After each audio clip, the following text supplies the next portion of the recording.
I've got a brilliant guest with me today. He's what you could describe as a little bit of UFC royalty. It is UFC's very own John Gooden. John, how are you doing? What's happening? Getting ready to fly out to Abu Dhabi for UFC 308. Apart from that, just spending this time period doing a bit of training and spending time with the family. So, yeah, life's good right now. Oh, fantastic, fantastic. And getting straight into it, so we've got a really, really exciting card. I mean, from the UK fight fans like myself especially, it's a great card without a sort of stupidly late night. I can watch it and actually remember what's going on and not be half asleep. On top of that, we've got a brilliant lineup and getting straight into the main event. We've got Ilia Topuria versus Max Holloway. We've got Topuria undefeated, the man who finally ended Alexander Volkanovski's 4-year reign, and he's taking on a guy who is undefeated in 5 years if your name's not Alexander Volkanovski. How excited are you for this one? Yeah, really excited. I've been a big fan of the featherweights for the longest amount of time for obvious reasons. We're from a part of the world where the featherweight division was absolutely electric with Conor McGregor. So it's always been, one dear to my heart. My coach, for example, he fought at featherweight. I just think there's a really nice blend of skills and power. And boy, oh boy, do we have that in this main event. Because Ilia Topuria's boxing is quite something. But then, of course, we can say the same thing about Max Holloway. I think that we see more of the offensive ground game of Ilia Topuria. I certainly have in my research and having gone back through his fights in the time when I think I was commentating his debut. But Max has largely been, a defensive grappler and wrestler, but every now and then he'll snatch a neck and make someone tap. But it's not really what we expect from him these days. However this ends up, it's going to be just electrifying. I mean, the thing that I'm sort of most curious about is, and you've spoke about Topuria's boxing, but I think it's Topuria's grappling that I think he could really have the advantage over Max, as you say, at this point in his sort of career. Do you think that Topuria is going to be looking to use that to sort of grab hold of that advantage, or is he going to be chasing that statement, stand up, sort of stand and bang finish against Holloway? I genuinely think he believes he's that much better than Max that he's not going to need to grapple. Like I honestly think he believes that he's going to get this finished pretty early on because Max is the kind of guy that he won't need to go looking for. So I'm not saying that he's unintelligent in that by any stretch, but he's going to be there to exchange with. And I think there'll be some really complicated exchanges, even when they're not sort of happening, if that makes sense. I think there's going to be a lot of feints, there's going to be a lot of reads. They're going to try and work out some really complicated information about one another. So if someone does land something, like it's going to be a beautiful thing to watch. But genuinely, I think Topuria thinks he gets this wrapped up with the striking. I think you're right, and it's been a strange one because my initial knowledge of Topuria, I'd got him more as a grappler, but then the more I've watched him, and especially against Volkanovski, he didn't seem to have too much interest in the grappling there. I really think you could be right. What do you think that Max needs to do in order to? Because it's a huge thing for Max, being an opportunity at the belt again. He's been sort of working at this, and as I've sort of said earlier, he's each time he's got there, he's fell at that Volkanovski hurdle. With Volkanovski out the way, what do you think Max's game plan with this is going to be? I do think that there are teams, individuals, etc. in sports that they just have your number, or there are just a set of circumstances where it never quite works out for you. And it would seem that Holloway and Volkanovski have that kind of relationship. So this is best case scenario for Holloway, right? To get back to the gold through another route. I think he just needs to be himself. That I don't agree with a lot of the things that Topuria is saying. I'm a massive fan of both. but I have to, and I do get engaged in it when Toporia's giving all of these lines, and I'm literally lapping it all up. And I have to sometimes sort of shake my head, sit back and go, hold on a minute. You're talking about Max Holloway, who has one of the most complete resumes in the entire sport. It's utterly ridiculous what he's achieved and continues to do so. There's so much experience there. There's going to be not a lot that Max hasn't seen before. That's not to say he can't be outmatched, but like it is a coin flip. I really do believe that. Maybe Topuria has just a little bit more power. But otherwise, I think Max has incredibly educated hands. Just the way he puts it together, the pressure that he puts on people, it's going to be fascinating. That big cage there's a lot of ground that's going to be covered there from both guys. And I think it's going to be a real war for however long it lasts. I think so too. I mean, I'm sort of seeing, like you say, a couple of minutes of feeling each other out, a couple of minutes of a lot of feints, a lot of sort of here and there, and then it's just going to go off like a box of fireworks. And I'm really, really looking forward to it. We've only a week left. Yeah. Now, sort of moving on to the co-main, and this is another one that's just really, really exciting matchup. We've got Khamzat Chimaev, undefeated. It's been a little while since we saw him in the cage. We've got Robert Whittaker, who at one point looked unstoppable at middleweight. A lot of people are sort of looking at this matchup and they're expecting to see Boers control it with the wrestling. Do you think that Whittaker's still got it in his locker to provide a really big upset? Oh, is it the upset? You see that again? It's is there some recency bias? But well, no, that's unfair because we actually haven't seen Khamzat for a little while. And the last time we saw Robert Whittaker, he absolutely ran through Alice Geroff, who was hot shit. That was such a massive statement. Not saying that I was necessarily on the fence because Robert Whittaker is the gold standard at middleweight. If you want to get the title, got to go through him. And there's only two men that have been able to do that. And I feel like Whittaker is itching to get his hands back on both men. But right now, the gold is around the waist of DDP, right? He's faced the big wrestlers before, quite literally the biggest of wrestlers before. And that was at a time when, they were both apparently in their prime. So I don't think that Whittaker's going to be scared of this. I loved watching the countdown footage and seeing the way that he was moving, particularly, in those wrestling classes. And he looked well tuned up. This will be his second camp as well that he's prepared for Khamzat. So I can't imagine it's a particularly nice camp to go through, but he's now done it twice. So that's all that programming is definitely in the bank. But Whittaker just strikes differently. Khamzat would never have faced anyone like him before. And there's going to be a lot of pressure. He's going to be, for what I know of Khamzat, and I've spent a little time with him, but he's an animal. And he wants to fight. He wants to compete all the time in whatever it is. He's that kind of guy, massive alpha male.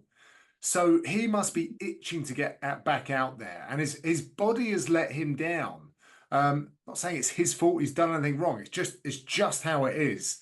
His body has taken hits because of probably the amount of load that he puts through it just reduces the immunity to such a level that we've now seen a couple of times illnesses have taken a hold and, it set him back. So there must be so much frustration. And with that, you've got fewer opportunities. So you've got to make it count. And now you're trying to make it count against the very best in the world. So it's a hard balance, And I still feel like he's pretty young in the game, which is a good thing. Yeah. At the same time, you're taking on master strategists, people that have just been through so very much. that it makes it a really, really interesting contest. I don't think it's necessarily going to be a 90% wrestling bout either. I think it's going to be an MMA fight, and I think Bobby Knuckles is coming to bring him into hell. That's the most interesting part of this for me, is that the last few times that we saw Khamzat, well, people have agreed to fight Khamzat. No one's really seemed to be that keen on it. Whether it was the situation with Nate Diaz and the big switcheroo, there was a point where Leon almost fought him, and no one's really been that keen. But Whittaker, it's like there's something else in his eyes that says, I'm not scared of you. It doesn't matter what I've seen. He just seems to have something different. I don't know if it's championship mentality. I'm not sure. Well, is it? I mean, when you shared the cage with Romero for, you know, a couple of championship fights there, you know, you've been in with Adesanya. A lot of these people have a mystique about them. Dan Hardy and I used to talk about like the voodoo, specifically of John Jones. Yes, he's that good, but you've got to lead up to a fight where you're going to tell a bystander, oh, I'm fighting John Jones. John Jones? You're fighting John Jones? It's that kind of thing, right? But I honestly think that Whittaker is motivated by something different, something that just absolutely gets his motor running, and he won't be dissuaded from that challenge. You know, he had an opportunity to look elsewhere. This fight was supposed to happen. He turned up in Saudi Arabia and Khamzat didn't, but they've decided to go with it again. And I don't think it was UFC strong-arming him. I think he wants back at that title, but he knows he's got a little work to do. If he gets Khamzat out the way, I mean, it's hard to deny him, right? So whatever it takes to get back to the gold. Yeah, I think you're very right there, and sort of looking at Khamzat as well, because like he sort of ran through a lot of, and I mean this in no disrespect, but a lot of the sort of lower tier of the division, and then when he started to get to the big boys, we've got the fight that he's had with Usman, who is a wrestler primarily. It's a smaller weight class. Gilbert Burns, again, a wrestler, well, a jiu-jitsu guy, should I say, but a grappler, or primarily a grappler at a smaller weight class. Now we're stepping into it with a top-tier striker. How do you think the preparation for him will be different? Well, it looked very much like a wrestling camp, but that's what he's let us see, right? Yeah. So we don't really know. Now, Khamzat trained under Andreas Michael, who was an Olympic boxing coach in Sweden. You know, he was the one that created the beautiful striking that we saw from Alexander Gustafsson. And Khamzat used to move a little bit like Gus. That was his hero. So it was that light-footed approach, really, really nice hands, lovely uppercuts. So he's definitely got it there. It's just where has he put his focus? I don't really know what's happening with his team. Sounds like he's got a bit of a new setup after having situated himself in the Middle East and then this training camp in Russia. So yes, expect a wrestle-heavy approach. It's got to be like, it's your route one. That's what he should be attacking. But make no bones about it. I mean, Khamzat's a pretty vicious guy, and he's not just going to want to wrestle. And by the way, I you know, not that I'm any kind of yardstick, but I've grappled Khamzat, and he didn't wrestle fuck me. You know, he jiu-jitsu'd me. Like, the guy is trained, again, he's trained by Alan Finfu, who is still very much a part of his training accomplishments. Alan Finfu is like a world champion masters jiu-jitsu player to the day, and a wonderful coach, a really, really top level guy. So Khamzat's got some really, really nice jiu-jitsu skills to blend it. So there's just multiple offerings there on both sides, but Khamzat is a special athlete. I've just been really sad for him that it's been this road, because, you know, if it had got that momentum, I mean, he's just terrifying, isn't he? So let's see if he can channel it in the right way this weekend. Oh, it's going to be a great fight. And now, sort of stepping on to the other main card fights. Next one on the list, we've got Lerone Murphy versus Dan Ige. What a little nugget in there for the British fans. he's been on an absolute storm. Another ranked opponent, this time Dan Ige, who he sort of sits as a little bit of a, I wouldn't say gatekeeper yet, because I might be a bit unfair at the stage of his career, but it's sort of a gatekeeper style role for Lerone. How do you see that one playing out? Yeah, I think it's going to be a tough battle. You know, Ige doesn't go anywhere. You know, he brings the heat, and he is very courageous, very brave, highly skilled, black belt on the ground. You know, good wrestling pedigree, heavy hand. Like he's got it everywhere. He got one of the best coaches in the world in his corner, and they're super close as well. So you know he's getting good attention in the lead up to this. These boys were supposed to fight one another back in February. I actually visited Lerone before that one. I was doing the producing for the UFC and got to see him at work, and I spoke to him about Ige. So he's now, and that was a main event. That was going to be his first main event. So it was a sort of bittersweet when that went away, and then he got the Barboza fight. Then he didn't get to fight in Manchester, but he does go back to Abu, where he's fought 4 times before, I think, and not lost. So he's got a really things are really nicely set up for him. You've put aside a beloved veteran in Barboza, you know, showed a lot of good skills there, but ultimately clean sweep and not outclassed him, but beat a master striker. And Lerone's just that good, that confident, like married to the game, always getting better. And I think he's a handful for absolutely everyone. And really nice showcase, though.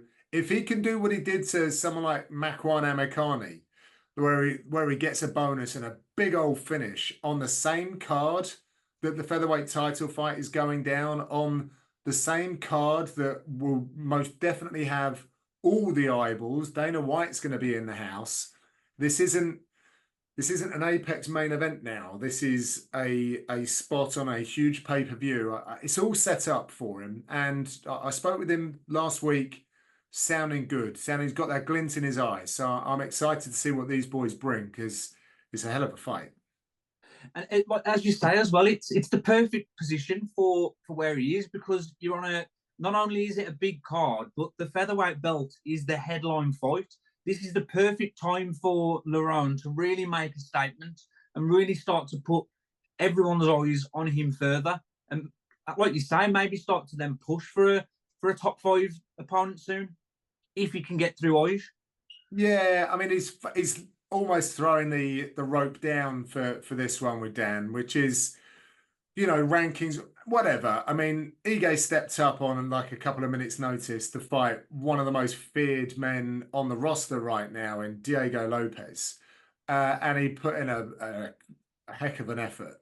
So there is something special about that man. I'm not saying other UFC fighters wouldn't do it. Lerone told me he would have done it if he was called upon. But to position yourself and you know, just have the kahunas to do that on a big card again. Like fair play. So he's favored by the UFC because he does these kind of things. Fans are loving him even more. So there's good name value in this one. If Ige can get past Lerone, be the first man to hand him a loss, I mean, what a way to get yourself right back in there after, you know, not quite getting it done against Lopez. But as I say, a lot to be gained from Lerone if he can keep his win streak going as well. Definitely. And talking about showcase fights as well, I think that the next fight we've got on the main card is a real showcase opportunity. Now, at the moment in UFC circles, especially from a casual side of things, the most popular fighter on the planet currently is Alex Pereira. He's my girlfriend's favorite fighter, and she doesn't even watch it. She's obsessed with the ring walk and everything. Yeah. And the man who a lot of people believe could be the guy to topple Pereira, Magomed Ankalaev. He's taking on Rakic. What an opportunity! What a fight we've got ahead there. Yeah, it's big. You know, a lot of people been talking about how Ankalaev should have been the guy to challenge Pereira last time around, but he was booked to fight Rakic. I've got a bit of a soft spot for Rakic, truth be told. I've visited him in Austria. I've called a couple of his fights. I think he's a massive talent. He's a massive human being, that's for sure. And he too, we were speaking about Hamzat having some bad luck. I mean, boy, oh boy, so has Rakic. You know, his two knees have now, you know, failed on him, two ACL, maybe three ACL surgeries. I can't quite remember. And then he came back at 300 and was like, he was piecing up, Yuri. I watched it back today. I mean, doing such a good job, but Prohashka's he's just got a lunatic's chin. It's just ridiculous. And the one that he did land, I mean, it just put Rakic on ice, and we know his finishing ability, and then he was out of there. So a bit unlucky in that sense. It really was. But the last person that really troubled Ankalaev was Jan Błachowicz. What did he do? He beat the shit out of his legs and he couldn't walk.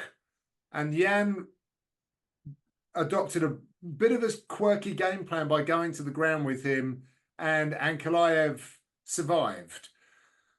Now, Rakic, I don't think will give him that breathing room. I'm sort of making a case for Rakic here because everyone's already saying it's Ankalaev versus Pereira, but you've got to get past this man first. If your legs are a bit of a weak spot, and genetically, I think we're seeing some people are just a little bit better at taking those kicks than others.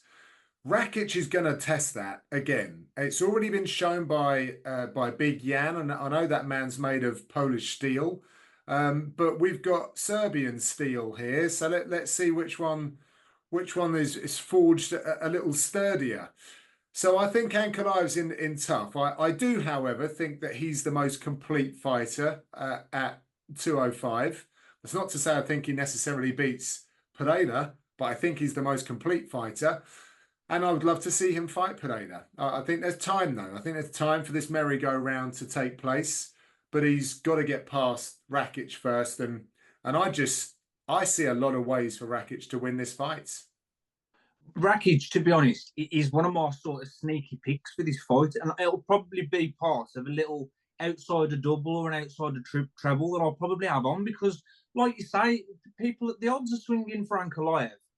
And people aren't really talking about Rakic, but his two recent losses against two former champions, like it's not like he's just been losing to anybody. So it could definitely, and Ankalaev's got to be careful because if you underestimate Rakic's game, especially those kicks, it could be a really difficult night for him, couldn't he? Yeah, and I think there's a bit of pressure there. He's clearly, how do I put this? All notices seem to indicate you're not doing enough through your performances in there. And you're a pretty hard sell to the wider fan base because we don't really know a lot about you, mate. You're an outstanding mixed martial artist, though. So he's going to have to take the longer routes, which we've seen before. You know, our very own Leon Edwards had to do it that way. And look how that shook out for him. You know, great champion. So does he go in there? That, you know, he really can't afford to slip up because it's not one to get back. It might be two or three. Yeah, I think this could be a big upset, and I think it's again laid out for Rakic. If he can be the man, like this is a really good opportunity for you whilst we work out what Yuri Prohashka's doing. Definitely. And that sort of moves me on now to the last fight. And I think this could be, it's got the potential for me to be a really fun and just a really unpredictable fight. We've got Shara Bullet, who just looks absolutely terrifying. He's the one-eyed pirate. And I don't know if you caught a few months ago, his Kevin Holland call out. I almost ran and hid in the wardrobe when I was watching that because that was some scary shit. He's taking on Petrosian, who again is an absolute warrior. where do you think that could go? Because I think this could be in any direction. Yeah, I mean, the likelihood is it's going to be a stand-up battle, right? I Yeah, mean, we haven't cool. seen a lot else from Shara Bullet. We need to see that side of things tested to see how legit he is. I mean, might not need it. I mean, Israel Adesanya didn't need to show that he was a Division One wrestler to become champion. But let's see what he's got there. Petrosian, I think, if my memory serves me right, I'll have to go back and just check with my notes, but I'm pretty sure that he took himself off to Dagestan to start doing some training for wrestling in recent times, just to build up that side of his game. But yeah, let's see how that is. I was out in Saudi when Shara won his last fight, and they love him in the Middle East. So Petrosian's going to be sort of walking into the Lion's Den there. And I don't know enough about the guy yet to tell you whether he's going to be affected by that or not. You know, a lot of the guys will just say, oh, it's just he and I that are locked in there. But the Middle Eastern crowd are pretty ferocious. Like, I remember Nicholas Dalby's coach telling me after he fought Rinat Fakhretdinov, who's fighting this weekend actually, on his way out he got booed, and on his way back they were still booing him, even though he put on a sterling effort, still telling him that he should go away and die, and like some pretty harsh stuff. And you're like, wow, okay. I thought that the consensus was, you know, cheer and boo on the way out there, but when they're coming back to the dressing room, you know, let's all just show our appreciation for these gladiators. But I mean, the last time in the Middle East, it didn't go that way for Nicholas Dalby. So yeah, it might be a thing that these fighters have to battle against. Maybe I'm just projecting my own thoughts and feelings. But yeah, another fun fight. And he's Shara again. The stage is set. You're a rising star. The UFC are giving you these big opportunities, these big spots. If you can grab a hold of it, you are going to leapfrog your way up that ladder and fast track your way into a very tough bout, the shark-infested waters at 185 pounds. It's going to be, I think, a very exciting fight, and I'm really curious to see where it goes. Now, just to finish things up a little bit, I sent out a couple of tweets, a couple of Instagram stories to any of the people following me. Any questions for yourself while we sort of got you on? So, got a couple of little questions, and some pretty good ones, to be fair, I thought. So, the first thing I wanted to ask you is, if you could have called any fight card that you didn't call, what would be the card you would pick? Well, I guess, I mean, UFC 300, right? That was just such a standout, monumental event, and the fights themselves just truly delivered. I don't get to call a lot of those athletes that are on those cards just because they are the blue chip names, and often I'm getting the guys on the up, which I have no problem with, but there are a lot more kind of career storylines when you're talking a Max Holloway or a Justin Gaethje, you know, these guys that have worn gold before in whichever version. So yeah, it would have been nice to play with that. And when the fights delivered like they did, then they're just these incredible moments. And I'm always interested to see what comes out of the grey matter and over the airways, because you can't really prepare for UFC finishes. Do you know what I mean? I've said some stupid shit in the past, and I've said some funny stuff. I've also felt like I've said some really interesting, sort of more profound notes that aren't just a big raw and an O and an R, but they don't seem to make these what do they call, like the big sizzles that the promo materials that they put out. And you talked then about calling a lot of the sort of prospects, if you would say. Who's been or can you think of anyone in particular that you've watched that nobody's been aware of, put on a really strong performance, and you've sat there and thought, this guy's money? Topuria. I remember when he first came to the UFC and I saw him, I saw his debut, and I'm like, on the way up, I was like, this guy is ridiculous. Hamzat. I was in the gym watching him destroy UFC fighters in the All-Stars in Sweden before he got signed. And then I was on Fight Island. I saw the first fight. I got to call the second fight. And I knew that was going to be, you know, something really special. So they're just two, like, straight off the bats. There have been some that I thought would go, you know, further than what they have, and perhaps haven't quite gotten to where they you know, wanted to go. But Peter Yan is one of the guys as well. Like, early on in his career, Dan Hardy and I were waxing lyrical about his boxing, and that was obviously a staple of what he used all the way to the very top. So yeah, we've been lucky, and every now and then when they do these countdown shows, my voice will come up from one of their early bouts, and I go, "Oh Jesus, yeah, I forgot that. I got them when they're early." Alexander Volkanovski called his debut in the UFC. Remember, I have so few memories going back through the years of like fight weeks, but I remember sitting in the hotel with him and his coaches. He was so down to earth, just shooting the shit and talking a little bit about his journey. And did I think that he was going to be one of the greatest ever when I was stood there talking to him? No.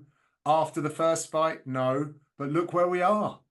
I mean, it's tremendous. And when I say that, I don't mean any ill will from that. It's just remarkable what these men and women can achieve. And it's been a real privilege to kind of stand by and watch and just see people blossom into these incredible athletes. I can imagine it must be, like you say, a privilege. Oh yeah. The last question that I've got for you is our page. So on SMESH MMA, we cover a lot of British fighters. We do a lot of stuff with Cage Warriors and the sort of smaller promotions. Who's your favourite prospect coming up? Maybe pre-UFC, or even just came into the UFC from the UK that you're most excited about at the moment? Oh, now you've put me on the spot, haven't you? There are honestly, there are so many. I'm gonna have to do this. Like, there's not a bad fighter coming out of Next Generation right now. Like, they're all savages over there. Oh, good. Really, really good. Like Luke Riley, I really want to see what happens for him next. We got Lorraine's teammate Jordan. He's really exciting. Louis Scott out of that gym as well. Who's the other guy? Now, this one's a bit left field, maybe just because he hasn't really proven himself time and time again at the professional level. Sean Clancy in Scotland, trained under James Doolan and has been a sparring partner for Paul Craig for a while. And it's maybe because I've seen him on the mat when he was a little bit younger, and then I've seen what he's done since. So I think that he's a really interesting guy to look out for. And then I'm really excited. Oh, God, I'm going to get this all wrong. You might be able to help me out here. Who is there's someone who's got a double-barreled surname. He's an amateur at the moment, fights for the England squad under Danny Mitchell, Spence. Charlie Lynch Spence. Now, this is very, very, very early for me to be mentioning this, but I'm very excited about the state of UK mixed martial arts at an amateur level. We've been talking offline, you know, with the English Mixed Martial Arts Federation. I was at the qualifiers, he was the main event, and it just put a lot of faith back into for me, the future of the sport out of this country. And I did a bit more digging and watched some more of his fights, and he's surrounded by really good people and quiet kids. So again, you know, I know that my job title affords me a lot of privileges, and with that, sometimes when a UFC commentator mentions your name and you're still an amateur, then it might be a bit of an oh shit moment. But just whatever he's doing, just carry on doing it. And you know, it was lovely to watch an amateur who just looks so accomplished and seasoned at this stage of his career. So I hope it all shakes out well for him, and there's plenty more of that to come at the same time. Oh, brilliant. John, it's been an absolute pleasure chatting with you tonight. Thanks a lot for making time for us in the channel. Oh, no worries. Thanks for having me on. Thank you very much.